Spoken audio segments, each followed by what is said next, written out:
প্রিয় শিক্ষার্থীবৃন্দ সবাইকে স্বাগত জানাচ্ছি। আসসালামু আলাইকুম। আমরা আজকে যে বিষয়টি নিয়ে কথা বলবো, আজকে আমাদের আলোচ্য বিষয় আমাদের পাঠ্যপুস্তকে আমরা যে নাটকটি পড়েছিলাম, নাটক সিরাজউদ্দৌলা, এই সিরাজউদ্দৌলা নিয়ে কথা বলবো। তোমরা জানো বিশ্ববিদ্যালয়ে ভর্তি পরীক্ষায় নাটক এবং উপন্যাসটাকে কিন্তু আমরা অনেক ক্ষেত্রে আমরা একটু অ্যাভয়েড করে যাচ্ছি, যে এখান থেকে যে একটা দুইটা প্রশ্ন হবে হয়তো বা আমরা পেয়ে যাব, এটা নতুন করে আর পড়ার দরকার নেই। তোমাদের জন্য যেটি পরামর্শ হচ্ছে, এটি একদম অ্যাভয়েড করে যাওয়ার কোনো সুযোগ নেই। কেননা বিগত বছরের কথা যদি তোমরা চিন্তা করো, লাস্ট 2-3 বছর কিন্তু নাটক এবং উপন্যাস থেকে তোমাদের প্রশ্ন এসছে এবং একাধিক প্রশ্ন এসছে। এই কথাটা আমি আগেও বলেছি তোমাদের জন্য।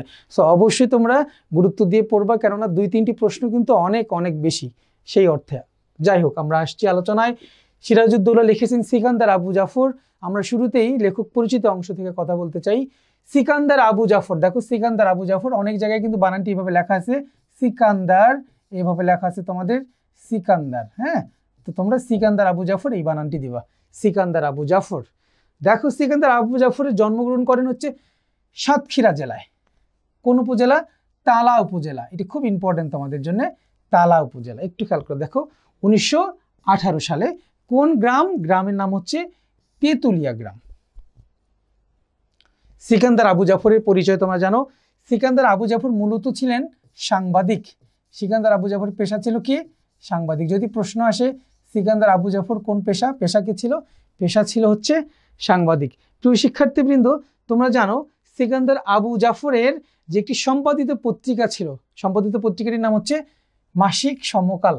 এই সমকাল পত্রিকাটি কিন্তু আমাদের মুক্তিযুদ্ধের প্রেক্ষাপটে খুব গুরুত্বপূর্ণ ভূমিকা পালন করেছিল এবং এটা যেন একটা তরুণ লেখক সাহিত্যিকদের একটা নব উদ্যোগ, নতুন প্ল্যাটফর্মে আসলে পরিণত হতে সক্ষম হয়েছিল। যাই হোক, যেটি বলছিলাম, দেখো তৎকালীন খুলনা বর্তমান সাতক্ষীরায়, বর্তমান সাতক্ষীরার তালা বিডি ইংরেজি উচ্চ বিদ্যালয়ে তিনি শিক্ষা জীবন শুরু করেছিলেন এবং মৃত্যুবরণ করেন 1975 সালের 5ই আগস্ট ঢাকায় মৃত্যুবরণ করেন আমাদের সিকান্দার আবু জাফর। যাই হোক প্রিয় শিক্ষার্থীবৃন্দ, সিকান্দার আবু জাফর সম্পর্কে আমাদের বিস্তারিত আলোচনা আমরা টেক্সট বুকে করেছি, পাশাপাশি আমরা আমাদের লিখিত অংশ আলোচনা করব। তোমরা এখন দেখো সিকান্দার আবু জাফরের যে আমাদের আলোচ্য যে নাটকটি আমরা পড়ছি, সেটি হচ্ছে সিরাজউদ্দৌলা। খুব বিখ্যাত একটি নাটক এবং খুবই দেখা যাচ্ছে যে গুরুত্বপূর্ণ তোমাদের জন্য এই নাটকটি। এই নাটকটির মূল প্রেক্ষাপট ছিল পলাশীর যুদ্ধ। তোমরা জানো 1757 সালের 23 জুন পলাশীর প্রান্তরে নবাব সিরাজউদ্দৌলার যে পতন, এই পতনের যে প্রেক্ষাপট, যে কাহিনী, যে কারণ, এই কারণগুলো তোমরা পড়েছো। তোমরা জানো যে প্রায় 1757 থেকে শুরু করে 1947 পর্যন্ত 190 বছর এই যে পরাজয়, এই পরাজয়ের ফলে কিন্তু আমাদের 190 বছরের ঘানিটা আমাদের টানতে হয়েছে। 190 বছর ব্রিটিশরা আমাদেরকে শাসন, শোষণ, নিপীড়ন, নির্যাতন এবং আমরা বৈষম্যর শিকার হয়েছি।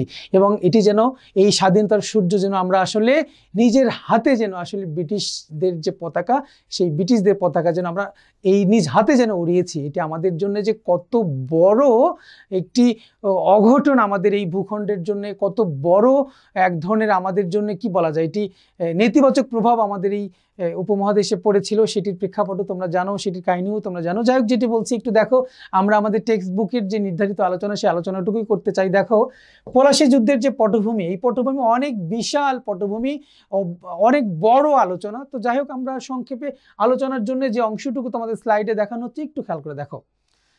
বাণিজ্যের আকর্ষণেই ইউরোপীয়রা দীর্ঘকাল পূর্বে এই ভারতবর্ষে আগমন করে এবং ক্রমশ এদেশের রাজনীতিতে তারা আধিপত্য বিস্তারে সক্ষম হয়েছিল, সচেষ্ট হয়েছিল। যখন কলম্বাস এদেশ আবিষ্কারের উদ্দেশ্যে এককালে সমুদ্র যাত্রা করেছিলেন, যদিও শেষ পর্যন্ত কলম্বাস আবিষ্কার করতে পেরেছিল আমেরিকা। তোমরা জানো যে এই ভূখণ্ড প্রাকৃতিক সম্পদে ভরপুর ছিল, অর্থাৎ ব্যবসা বাণিজ্যের জন্য খুবই একটা সুইটেবল, মানে খুব একটা উপযুক্ত জায়গা ছিল এই ভূখণ্ডটি। এবং তোমরা এই প্রসঙ্গত তোমাদের এই কথাটি আমরা বলে রাখি, তোমরা জানবা যে এই ভারতবর্ষে আমাদের যে অর্থনীতিতে আমাদের যে অবদান ছিল, অর্থাৎ তৎকালীন সারা বিশ্বের অর্থনীতির কথা যদি আমরা চিন্তা করি, সেই বিশ্ব অর্থনীতিতে আমাদের এই ভারতবর্ষ থেকে শুধুমাত্র 13 থেকে 17 অর্থাৎ 13 to 17% অবদান ছিল আমাদের এই, অর্থাৎ ওয়ার্ল্ড ইকোনমিতে যে আমাদের অবদান ছিল 13 থেকে 17%।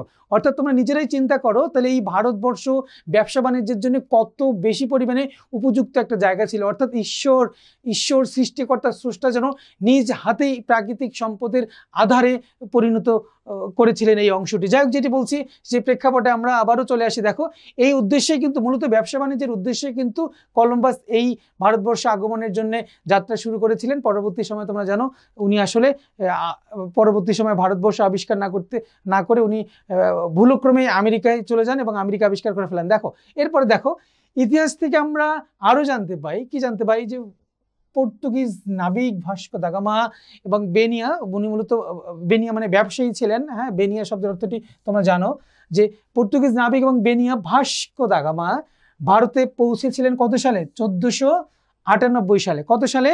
1498 সালে। প্রিয় শিক্ষার্থী বন্ধু, একটু খেয়াল করে দেখো, মূলত এই পর্তুগিজদের যে সূত্র ধরে, দেখো পর্তুগিজদের সূত্র ধরেই একের পর এক বাণিজ্য কুঠি, দেখো পর্তুগিজদের সূত্র ধরে একের পর এক বাণিজ্য কুঠি, অর্থাৎ তারা তাদের এখানে কোম্পানি এস্টাবলিশ করতে পারলো। দেখো, বাণিজ্য কুঠি এবং পূর্ব ভারত সহ ভারতের বিভিন্ন অংশে স্থাপন করতে সক্ষম হয়েছিল।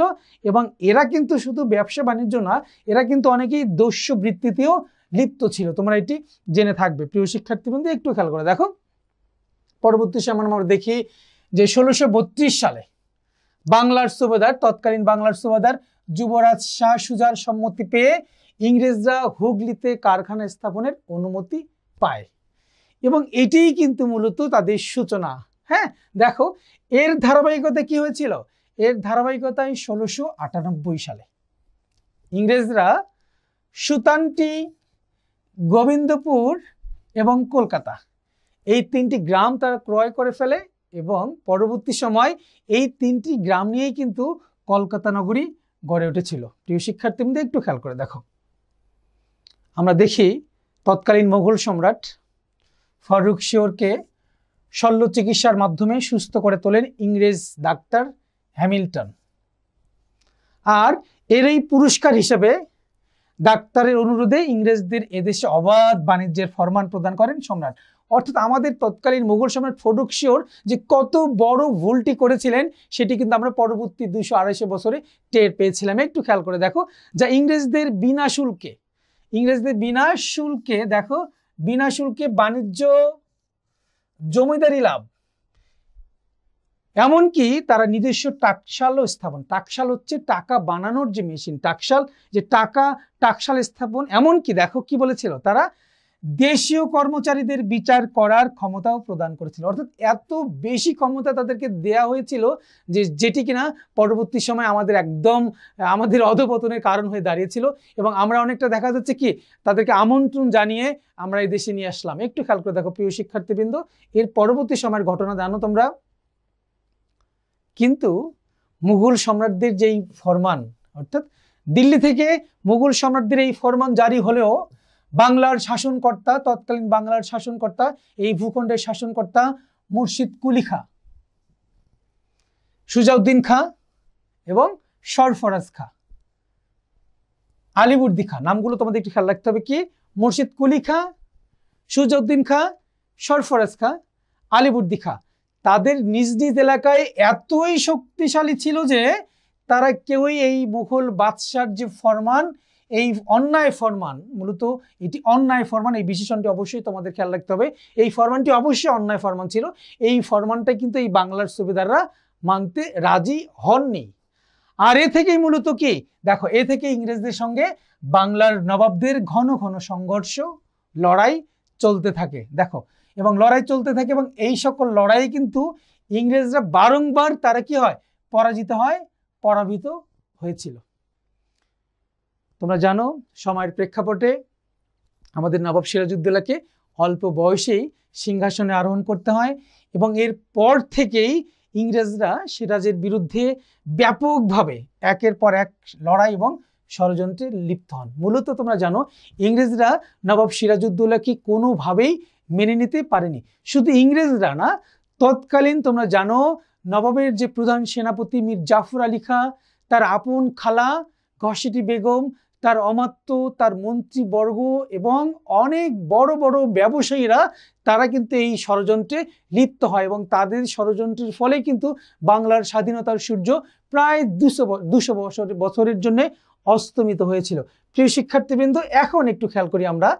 তোমরা জানো এরই ধারাবাহিকতায় 1757 সালের 23শে জুন পলাশীর আম্রকাননে, পলাশীর প্রান্তরে ইংরেজদের বিরুদ্ধে নবাব যুদ্ধে অবতীর্ণ হন। ইংরেজদের তুলনায় নবাবের অস্ত্র, গোলা, সৈন্য সবই বেশি ছিল। তোমরা ইতিহাস থেকে এটাও জানবা যে ইংরেজদের পক্ষে তখন মাত্র 3000 সৈন্য এবং 10টি কামান, 3000 সৈন্য এবং মাত্র 10টি কামান ছিল। অপরপক্ষে আমাদের সিরাজউদ্দৌলার, সিরাজের পক্ষে ছিল 50,000 সৈন্য। কত সৈন্য? 50,000 সৈন্য। কত সৈন্য? 50,000 সৈন্য ছিল। এবং কামানের সংখ্যা ছিল কয়টি? কামানের সংখ্যা ছিল 53টি। তাহলে কোনোভাবেই ইংরেজদের যেখানে মাত্র 3000 সৈন্য, 10টি কামান, আর আমাদের সৈন্য সংখ্যা 50,000 এবং কামানের সংখ্যা মোট 53টি, এর পরেও আমরা কিভাবে যুদ্ধে পরাজিত হই, এই প্রশ্নটি তোমাদের জন্য রয়ে গেল। প্রিয় শিক্ষার্থীবৃন্দ, তোমরা একটু অনুধাবন করবে এই বিষয়গুলো, কেননা এগুলো আমাদের প্রজন্মের আমরা যারা এখন স্বাধীন সার্বভৌম বাংলাদেশের নাগরিক, আমাদের ইতিহাস আমাদের অবশ্যই জানতে হবে। কেননা ইতিহাস যদি আমি না জানি, আমি কিন্তু নিজেকে সমৃদ্ধ করতে পারবো না। অর্থাৎ আমার নিজের সম্পর্কে আমার অবশ্যই স্বচ্ছ ধারণা থাকতে হবে। প্রিয় শিক্ষার্থীবৃন্দ, কথায় চলে আসি। দেখো কি বলছে, এত বিপুল সামর্থ্য, অর্থাৎ এত বিপুল সামর্থ্য থাকা সত্ত্বেও নবাবের পরাজয় হলো। কেন পরাজয় হলো সে কারণগুলো আমি তোমাদেরকে আগেই বলেছি। কেননা দেখো, তার অধিকাংশ সেনাপতি যুদ্ধে অংশগ্রহণ না করে নিষ্ক্রিয় হয়ে রইল। এভাবে অন্যায় যুদ্ধ বলতে পারি এটা আমরাকে। এই অন্যায় যুদ্ধে বাংলা ইংরেজদের অধীন হলো। এর পরের বিষয়টি দেখো, ব্যক্তি ও গোষ্ঠী স্বার্থ রক্ষা করতে গিয়ে বিশ্বাসঘাতক পুঁজিপতি আর সেনাপতিরা বাংলার স্বাধীনতা বিসর্জন দিল। প্রিয় শিক্ষার্থীবৃন্দ, এটি আমাদের জন্য খুবই একটি মর্মাহত হওয়ার মতো বিষয় যে আসলে আমরা যেন নিজ হাতেই আমাদের স্বাধীনতার সূর্যটা আমরা অন্যদেরকে দিলাম এবং এই ভূখণ্ডে ব্রিটিশ পতাকা পথ করে উঠল। প্রিয় শিক্ষার্থীবৃন্দ, তোমাদের জন্য অবশ্যই এই অংশ থেকে পরীক্ষায় ভালো করার পাশাপাশি এখান থেকে তোমাদের জন্য শেখার বিষয় রয়েছে। আশা করছি সেই বিষয়গুলো তোমরা ধারণ করবে। অর্থাৎ স্বদেশ প্রেম যে ইমানের অঙ্গ, এই বিষয়টিও কিন্তু আমাদের ধারণ করতে হবে। আমরা যখন বিভীষণের প্রতি মেঘনাদ পড়েছিলাম তখনও তোমাদের এই কথাটি আমি বলেছিলাম, হ্যাঁ। এবং সিরাজউদ্দৌলা নাটকটি যখন আমরা পড়ছি তখনও কিন্তু আমরা এটি দেখছি। অর্থাৎ দেশদ্রোহিতা কোনোভাবেই কাম্য না, রাষ্ট্রদ্রোহিতা কোনোভাবেই কাম্য না। অর্থাৎ দেশদ্রোহিতা, এটি যেন দেশদ্রোহিতা, দেশের বিরুদ্ধে ষড়যন্ত্র করা, এটি যেন আসলে কত বড় অপরাধ সেটি কিন্তু আমরা আসলে অনুধাবন যেমন করতে পারি, পাশাপাশি এ সম্পর্কে বিস্তারিত আমাদের অন্যান্য জায়গায় এই আলোচনাগুলো আমরা করব। যাই হোক, যেটি বলছিলাম প্রিয় শিক্ষার্থীবৃন্দ, এখন আসো আমরা আশা করছি এই অংশের যে আলোচনাটুকু, এই আলোচনাটুকু তোমরা বুঝতে পেরেছো এবং নাটকের বাকি অংশের আলোচনা আমাদের পরবর্তী ভিডিওতে তোমরা দেখতে পারবো। প্রিয় শিক্ষার্থীবৃন্দ, তোমাদের সবাইকে স্বাগত জানাচ্ছি। তোমাদের সবার সুস্বাস্থ্য কামনা করছি। ভালো থেকো, সুস্থ থেকো। আল্লাহ হাফিজ।